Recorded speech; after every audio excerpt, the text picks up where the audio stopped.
गणेशोत्सवाच्या सर्वांना हार्दिक शुभेच्छा। आपल्याला माहितीच आहे की नारद मुनींनी संकटनाशन गणेश स्तोत्र रचलेलं आहे। यात गणपतीची 12 नावं आपण म्हणतो आणि या 12 नावांमधला प्रत्येक जो गणपती आहे त्याचं मंदिर, प्रमुख मंदिर भारतातल्या विविध ठिकाणी आपल्याला आढळून येतं। आता याचाच आपण विचार करूया किंवा हेच पाहूया की हे जे 12 गणपती याच्यामध्ये वर्णन केलेले आहेत ते नेमके भारतामध्ये सर्वप्रथम कुठे आढळले।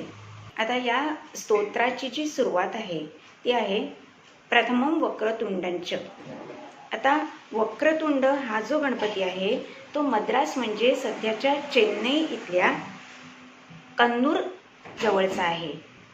एकदंतम द्वितीयकम, एकदंत हा पश्चिम बंगालमधल्या कलकत्त्याजवळ, तृतीयम कृष्ण पिंगाक्ष हा परत मद्रास म्हणजे चेन्नई इथल्या कन्याकुमारी जवळ आहे। गजवक्र चतुर्थकम हा ओरिसा राज्यातल्या भुवनेश्वर इथला आहे। लंबोदरम पंचमंच याची 2 स्थानं आपल्याला दिसतात। एक आहे महाराष्ट्रात रत्नागिरीतल्या गणपतीपुळे इथे आणि दुसरं स्थान आहे ते मध्य प्रदेशातल्या ओंकारेश्वर या ज्योतिर्लिंगाजवळ।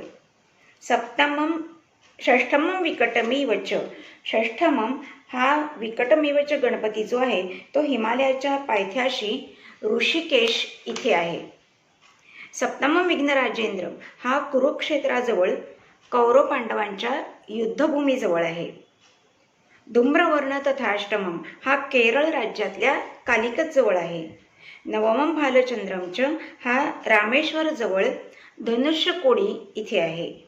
दशमम तो विनायकम हा काशी क्षेत्रातील अन्नपूर्णा मंदिराजवळ धोंडीराज गणेश म्हणून ओळखला जातो।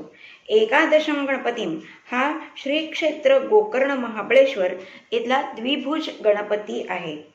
द्वादशम तो गजानन, हे जे शेवटचं नाव आहे ते हिमालयातलं शेवटचं तीर्थस्थान पांडुकेसर इथलं आहे। मुंडकटा गणेश, गौरीकुंडाजवळ ही गणेश मूर्ती शिरविरहित आहे।